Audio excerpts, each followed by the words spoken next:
which also is the prerogative of the President, but only if there is a vacancy. Nag-appoint siya ng tao na meron nang nakaupo dahil sa batas. Attorney Sal? Magandang gabi po. Yan, Dating okay. Good evening. Magandang gabi naman, Pastor Apollo. Nung isang gabi po, nagprograma kayo at yung mga sinabi nyo ay nagliliyab na ibinalita sa mga pahayagan. Lalong-lalo na yung hamon nyo sa Kongreso kay Speaker Martin, specifically na buksan nila ang libro ng Kamara de Representante at ipakita yung kung gaano karami, kalawak, at kung paano nila ginagastos ang pera ng taong bayan. Kasama na lahat ng ahensya ng gobyerno. Pati na kayo at ni BP Inday Sara nung panahon ninyo sa Davao. Kapansin-pansin lang po, in-highlight yung mga sinabi nyo, pero wala ho akong nabasa sa pahayagan kaugnay doon sa binanggit nyo doon sa sitwasyon sa Maguindanao del Norte, kung saan nagbigay po kayo ng pahayag na categorical, unequivocal, and in fact repeatedly na yung appointment na ginawa ng Pangulong Ferdinand Marcos Jr. sa paghirang sa isang OIC sa katawan ni Ginoong Makakuwa sa gitna ng meron ng acting governor pursuant to Republic Act 11550, hindi po lumabas. Kaya tuloy naalala ko yung sinabi nyo na walang oposisyon, pati ang media ay tumahimik. Napipilitan kayo magsalita. Pero lang ko napansin ko, hindi nila hinighlight yun. Wala akong nabasa. So, kaugnay po doon sa binanggit nyo na illegal ang appointment ng dating Pangulong Ferdinand Marcos Jr. sa paghirang niya ng OIC katawan ni Ginoong Makakuwa dahil meron na mga batas na nagtatakda kung sino ang aktong gobernador. At yun nga, yung nanalong vice-gobernador nung nakaraang alala. At dahil nga po doon, ang impas nga doon, ang nagresulta ng kawalan ng sahod ng mga empleyado, kawalan ng delivery ng mga basic services. At wala pa tayong narinig mula nung sinabi niyo yun, nung isang araw, una, wala tayong narinig na response doon sa hamon nyo sa Kamara de Representante. Hindi pa kayo sinasagot kung tatanggapin nila yung hamon nyo. At pangalawa nga, wala rin tayong naririnig sa panig ng Malacanang kung ano ang kanilang posisyon doon. So, sa gitna ng kalakarang ito, ang tatanong ko po sa iyo, Ginoong Pangulong Rodi, ano po kaya ang pwede niyong ipayo kay acting OIC Makakuwa para magkaroon na ng resolution yung problema ng sambayanan dyan sa Maguindanao del Norte. At kayo, dahil bilang presidente rin, ano naman kaya pwede niyong ipayo sa Pangulo ngayon, Ferdinand Marcos Jr., kaugnay naman sa kanyang appointment? Yun po ay inaantay ng taong bayan na marinig sapagkat bilang Pangulo ng Bansa at bilang meron po kayong record na kung ano lang yung totoo, sinasabi nyo, regardless kung sinong masaktan, basta kung anong totoo, sasabihin nyo. Kung anong makakabuti sa bayan, ay yun din naman ang isinasagawa ninyo. Yun po ang aking katanungan. Pangulong Rodi. Okay, Sal. I would direct this statement to the President. Mr. President, I do not mean to I don't have the slightest intention to give you the advice, get it from your lawyers. I do not have the reason to lecture on you because you are the president of the Philippines, and the president is always right. That is a presumption para walang gulo. Now, if you do not want to follow the president, you disagree with the president, you can file the necessary whatever action, pleading or suit in the courts. Start from the lower courts up to the Supreme Court. Sal, itong akin, this is just my view or my opinion as an ordinary lawyer. Hindi po ako magaling na abogado. As a matter of fact, 76 lang ako. Kumuha ako sa bar. Tamang-tama lang makadalawa bago magbagsak. That's why I do not have the pretensions of even being called an expert. But I'm a lawyer. And I would answer you as an ordinary lawyer and give the ordinary advice to the ordinary men and women listening to us, the Philippines. And of course, if we have time, the President. Alam mo, Sal, itong Maguindanao was divided into two. Yung pag-divide ng Mindanao into two, yung Maguindanao, anong probinsya ba yun? Maguindanao. Dalawang probinsya yun. So, ang isa... Maguindanao. Maguindanao. Okay, sir. Meron na ho ang batas. When the law dividing the one province, there was already a provision in the law, aside from the setting aside the physical boundaries, meron na there are already persons mentioned in the law, kasi mawalaan man sila ng pwesto, maghati kasi ng dalawa, that they will retain.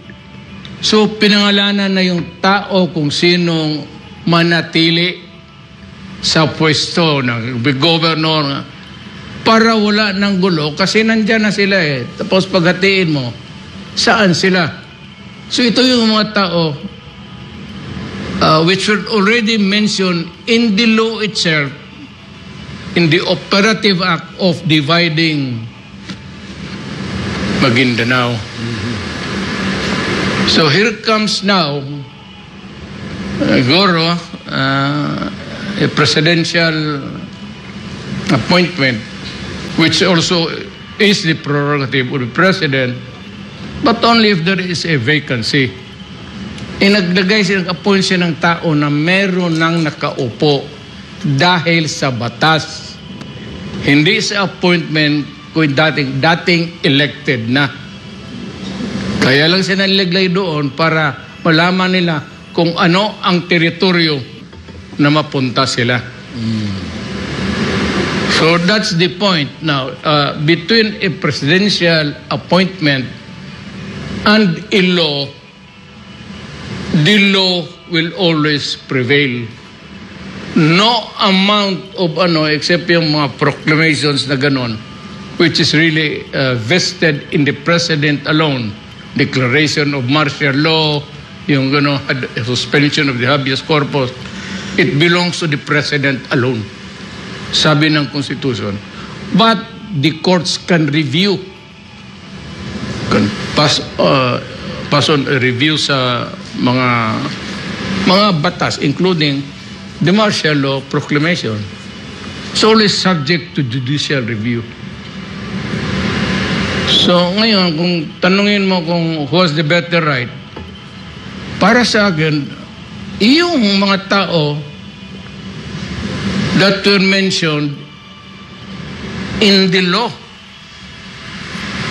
Because a presidential appointment cannot certainly overrule a law. Kasi ang mga pangalan nila nandoon sa law itself. Ang appointment nila hindi na kailangan kasi nilagay na sila sa law na kasi kayong walang dito, mawalaan man kayo talaga ng teritoryo, dito kayo dyan ang manatili ng sa gobyerno. So, I would say that, I said, this is not to, sabi ko nga, hindi ko naman, I may be right, I may be wrong, or I may be wrong totally, but yan ang tingin ko as a lawyer, not as a president. Yung ordinaryong abogado lang ako. Kasi that situation never crop up during my time. There is no what you would call a precedent o parang leading case. It did not happen during my time. And you're asking for an opinion which I'm giving as an ordinary lawyer. Citizen and as a lawyer. Kailangan manatili ang batas. The law and anybody here for that matter, or governor, congressman, you cannot. Batas yan eh. At ang gumawa niyan Congress. And the law has the highest. Especially, itong mga ordinary, there are special cases where the privilege is given to the president alone to decide. Other than that, batas. I hope I have answered your question, Tony Panelo. At nagtatanong ako kung ako naman ang magtanong. Tapos ka na? Hindi po. Meron lang akong ipapalo up. Kung kayo ay lapitan ng hinirang na OIC, sige nung makakuha, kung ano ang pwedeng ipayo nyo sa kanya. Sa gitna ng napag-usapan na natin kaugnay sa batas, anong pwede nyong ipayo sa kanya? Alam mo, Sal, it can't be a co-warrant to because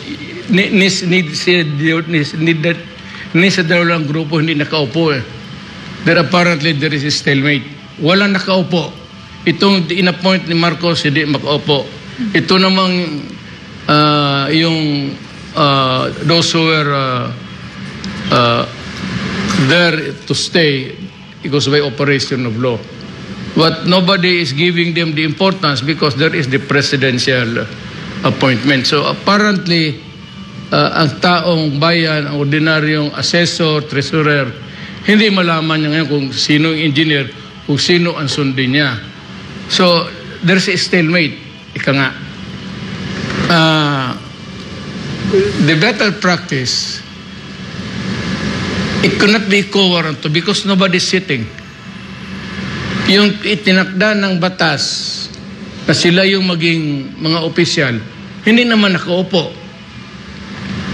I think they are not there or they were not placed there in their position to operate as function as such. So if there's a vacuum there, itong na in-appoint ni President Marcos at best can file a what? Co-warrant to. Hindi man sila nakaupo. Co-warrant to is may nakaupo, patanggalin mo. So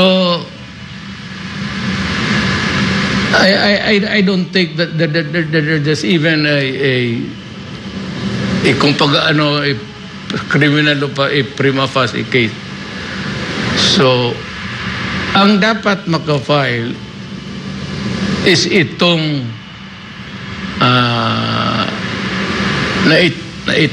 tinakda ng batas na nakaupo.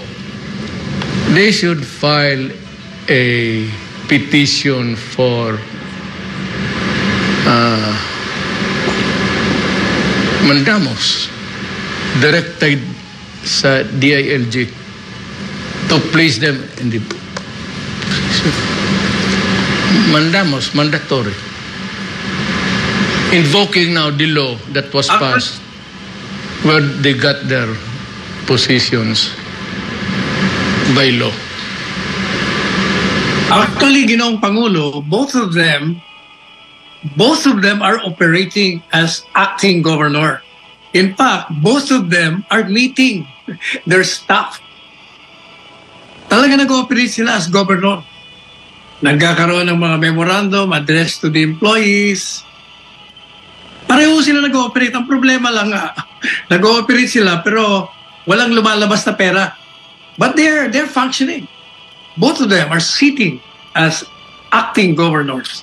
Yung isa, by virtue of the appointment by the president, and yung isa naman, by virtue of the law. There's no conflicting presidential appointment, and a presidential appointment can never become a law. And there's a law versus a presidential appointment. Now, it would behoove upon, I think, kung ako ang batas, I'll give due course. So dito yung sinabi kung sino yung in-appoint ng batas. Inilagay doon ng batas para sila they have, I think, the higher legal moral ground. Tingin ko. Kung ako mag-file ako, whatever, kasi kung nakaupo pa, pareho man sila, kung ikay ka nga, pare-delicto, both are claiming the office and both are exercising the powers. The question is, no money has been released either to either one of them or to both, because the authorities now, yung mga appointed lang, naghihintay kung sino who has the better right. There's a vacuum there. There's a real vacuum. Wala, hindi na sabihin mo na may nakaupo dyan kasi is discharging. It's not. It's a void ab initio. Para sa akin, itong na-appoint lang from the beginning, void ab initio yung mga orders nila. So they're called void ab initio.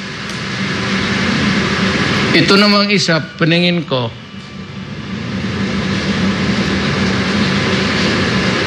kung bright sila, Sal, kung bright sila, kung nakinig sila ngayon, kung bright kayo, kayong tinamaan na nandyan na ang pangalan mo na sa batas na as should be accessing the office of what? Kung bright kayo,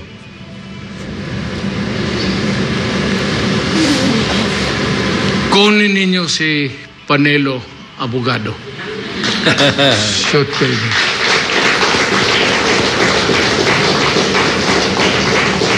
Palagay ko naman, Sal, pareho, hindi naman tayo pwede magbulahan, pareho tayo abogado. Pero mas bright ka lang, ako ordinaryo lang. Pareho man siguro ang stand natin. Batas yan, Adre. How can you overcome a batas by a presidential appointment? You know that, maski first year student ng law would tell you that the law should prevail. Palagi ko pareho ang panindigan natin. Kaya pag kinuha ka ng, nakinig sila, kinuha ka ng abogado, kunin mo na, panalo ka na. Pangulo, kaya ako naman tinatanong yan, sapagkat I'm thinking na hindi na kailangan silang pumunta sa hukuman. Sapagkat narinig ko po si Ginoong Makakuwa, sa video, publicly, nagsasalita siya. Kinikwento niya kung paano siya na-appoint. At sinasabi niya na sa totoo lang, ayaw niya nga. Katunayan, sinabi niya raw kay Secretary Anton at kay Secretary Galvez na kung i-appoint niyo ako, siguraduhin niyo lang na wala tayong nilalabag na batas.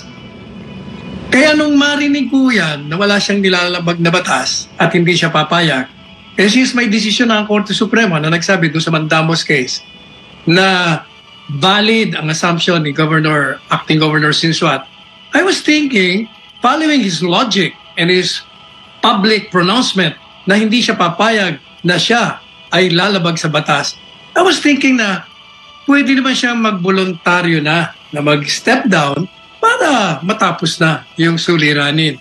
At siguradong papalakpakan siya ng sambayanan ng Maguindanao del Norte. Well, one of the motives maybe to resist that yung sense of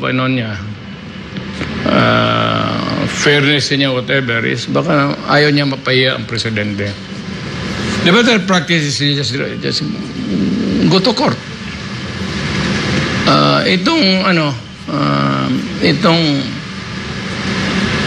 Kasi baski na gusto ng kabila yung na-appointed sa bylaw, ginusto mo nilang mag-govern effectively, actually. How can you do that when you don't have the money? Saan ka magbayad ng sildo mo, treasurer mo, auditor mo, mga empleyado mo, police mo? So, you have to go to law. You have to ask the Supreme Court to place you there. Kasi kung sabihin naman ng korte, nasa batas kayo yung sabihin mo sa korte, pag lumaban, Mr. President, i-appointe ito ng presidente. Sino ang kakampihan ng police pati sundalo? Di yung appointe ng president. Paano kami? Pepipirito. Kaya we are here for a redress of grievance and ask you to place us in the light of a conflicting legal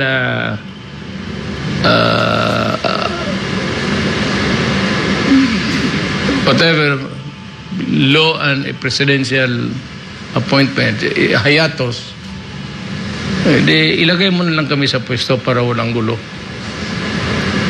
And to be on the safe side, because the reason, the primordial reason really for the move is sa sa predicate mo, sa petition mo, is this is precisely a petition for what? Ang anong klaseng, however you call it, to avoid or prevent trouble. Then they can voice the... Pero kung magsabi na yung sa kabila na ready naman silang mag-giveaway kasi alam nila na edi magbigay lang sila. Mas maganda. On that score, magsabi na lang yung na-appoint sa by batas na we are assuming the powers of the office. We will function as the rightful officers of government. Para maiwasan yan The reason for a judicial action is really to prevent trouble. Minsan magpatayan yan Ganon yan. Thank you po, Mayor. Salamat Ginoong Pangulo. Salamat. Okay na, Tony. Okay.